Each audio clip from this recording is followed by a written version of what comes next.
కాళేశ్వరం ప్రాజెక్టులో భాగంగా ఈరోజు రంగనాయక సాగర్ రిజర్వాయర్ నుంచి బిక్కబండ కుంటకు నీరు విడుదల చేసుకోవడం జరిగింది.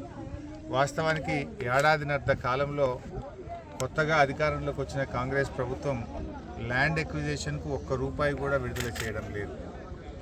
కాళేశ్వరం ప్రాజెక్టును కాంగ్రెస్ ప్రభుత్వం చిన్నచూపు చూస్తూ ఉంది. ఇవాళ నీళ్లు ఉన్నాయి.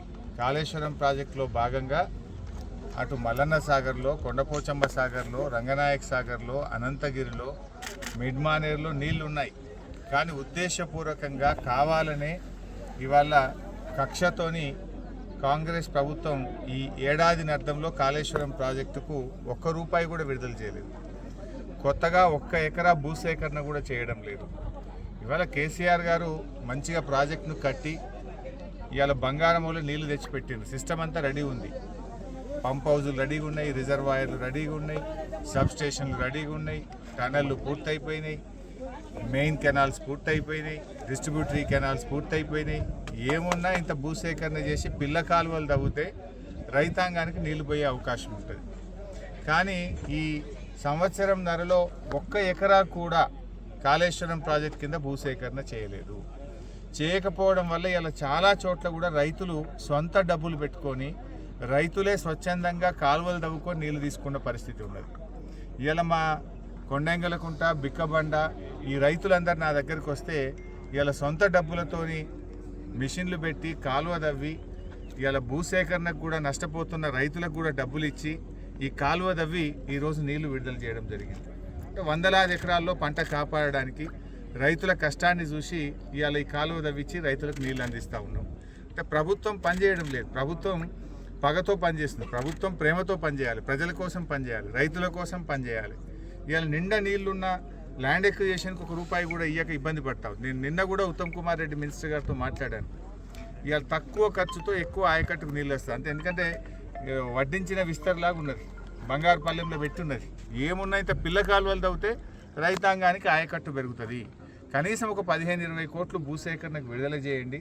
1,00,000 ఎకరాలు నీళ్ళు ఇచ్చే అవకాశం ఉంది ఈ జిల్లాలో అని చెప్పి నేను మంత్రి గారి దృష్టికి కూడా నిన్న కూడా తీసుకుపోయాను. అసెంబ్లీలో కూడా ప్రశ్నించాం.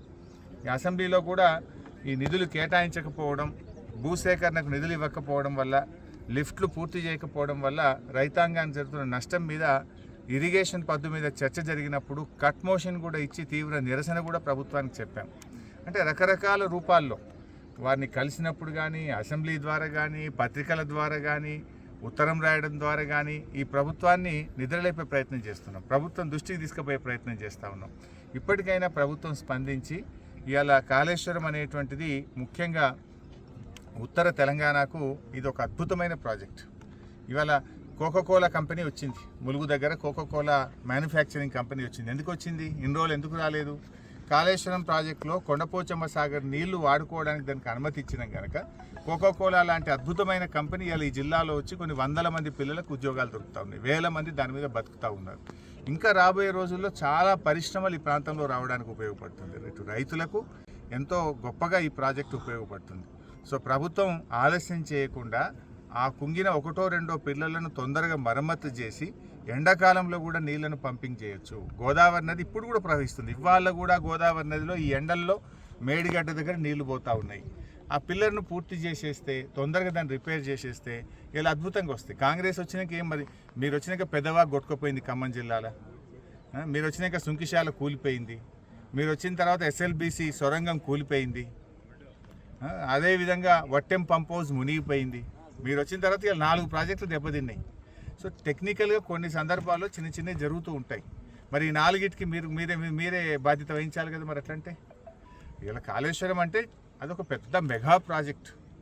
అందులో 19 రిజర్వాయర్లు ఉంటాయి, అందులో 20 పంప్ హౌజులు ఉంటాయి, 1500 కిలోమీటర్ల గ్రావిటీ కెనాల్ ఉంటుంది, 18 సబ్స్టేషన్లు ఉంటాయి, 203 కిలోమీటర్ల టనల్ ఉంటుంది, 3 బ్యారేజీలు ఉంటాయి. అన్నీ బాగున్నాయి. కేవలం ఒక బ్యారేజీలో 7 బ్లాకులు ఉంటే 7 బ్లాకుల్లో ఒక బ్లాకులో 1 పిల్లరో 2 పిల్లరో కుంగినాయి అంతే. దానికి మొత్తం కాళేశ్వరం కూలిపోయిందని అబద్ధాలు ఆడి గోబల్స్ ప్రచారం చేశారు. ఇవాళ ఒక సిద్దిపేట నియోజకవర్గంలో 52,000 ఎకరాలు కాలువల కింద నీళ్లు అందిస్తున్నాం. ఇది కాళేశ్వరం కాకపోతే ఏంది? ఇంతకుముందు అసలు ఒక్క ఎకరానికి కూడా సిద్దిపేట నియోజకవర్గంలో నీళ్ళు వచ్చేటి కావు. ఒక్క ఎకరానికి కూడా అసలు కాలువ అంటే తెలియదు, మాకు రిజర్వాయర్ అంటే తెలియదు. కానీ ఇలా కాళేశ్వరంలో భాగంగా పైకి అంతగిరి కిందికి రంగనాయక సాగర్ కడితే 52,000 ఎకరాలు యాసంగిలో ఎండాకాలం పంట పండుతున్నది అంటే అది కాళేశ్వరం పుణ్యం, అది కేసీఆర్ చేసిన కృషి పుణ్యం. దీన్ని ఎవరు కాదనగలుగుతారు? మీరేమో పారలేదు ఒక్క ఎకరం పారిందా అని గాంధీ భవన్లో కూర్చోనో హైదరాబాద్లో కూర్చొని మాట్లాడుతుండ్రు. ఇప్పుడు నేను ఏడున్నా?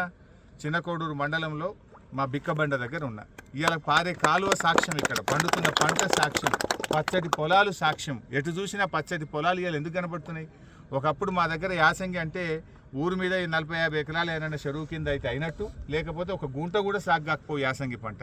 కానీ ఈరోజు 52,000 ఎకరాలు ఒక్క సిద్దిపేట నియోజకవర్గంలో పండుతున్నాయి.